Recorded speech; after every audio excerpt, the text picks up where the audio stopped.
अगले साल यानी 2024 में लोकसभा चुनाव होने हैं। वैसे तो इन चुनावों में अभी लगभग 1 साल उससे भी ज्यादा का समय बाकी है, लेकिन राजनीतिक दलों ने अपनी अपनी रणनीति बनानी और अपनी अपनी बिसात बिछानी अभी से शुरू कर दी है। ऐसे में हमेशा सत्ता पाने के लिए तैयार रहने वाली भारतीय जनता पार्टी ने भी 2024 के लिए अभी से ही तैयारियों में जुट गई है। सत्ता की चाहत में किसी भी हद तक जाने वाली भारतीय जनता पार्टी 24 को लेकर अपनी खास तैयारियों में जुट गई है। पिछले 9 सालों में सत्ता पर काबिज साहब को इस बार सत्ता में वापसी को लेकर कुछ डर सता रहा है। ऐसे में अब भाजपा और साहब अपने सबसे मजबूत गढ़ यानी गुजरात में 2024 को लेकर कुछ बड़ा करने की सोच रहे हैं। जानकारी के मुताबिक भाजपा और साहब अपने मजबूत किले गुजरात से आने वाले 22 सांसदों के टिकट 2024 के लोकसभा चुनाव में काट सकते हैं। बता दें कि गुजरात में कुल 26 लोकसभा सीटें हैं। इन सभी 26 सीटों पर भारतीय जनता पार्टी का ही कब्जा है। ऐसे में भाजपा आगामी लोकसभा चुनाव में 26 में से 22 लोकसभा सदस्यों का पत्ता काटने की सोच रही है। हालांकि भाजपा अगर वाकई में ऐसा करती है तो ये एक बेहद चौंकाने वाला फैसला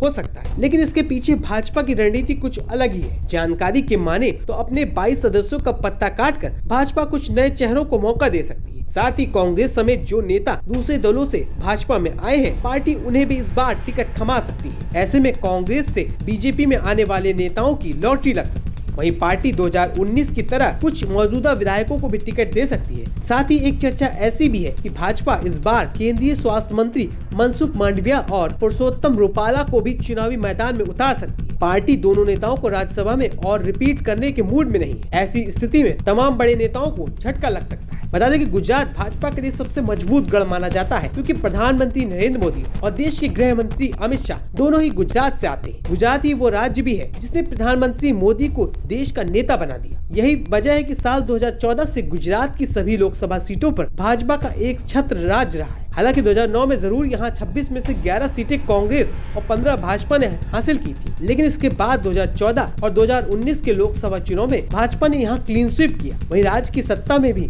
भाजपा पिछले लंबे समय से सत्ता पर काबिज है। ऐसे में गुजरात भाजपा के लिए सबसे उचित प्रयोगशाला है जहां पर वो अपने प्रयोग कर सकती है। पार्टी ने निगम के चुनाव में नाराजगी को समाप्त करने के लिए पहली बार सारे पार्षदों के टिकट काट दिए थे। पार्टी का यह कदम गेम चेंजर साबित हुआ। तब से पार्टी प्रत्येक चुनाव में एक कॉम्बिनेशन के साथ उतरती है, जिसमें अच्छा परफॉर्मेंस नहीं करने वालों को पार्टी आमतौर पर टिकट काट देती है। ऐसे में भाजपा 2024 में एक नया प्रयोग करने का विचार कर रही है। हालांकि संभव है कि इतनी बड़ी मात्रा में सिटिंग सांसदों का टिकट काटने से पार्टी में अंदरूनी कलह या असंतुष्टि झेलनी पड़ सकती है। फिलहाल क्या होता है ये तो आने वाला वक्त ही बताएगा।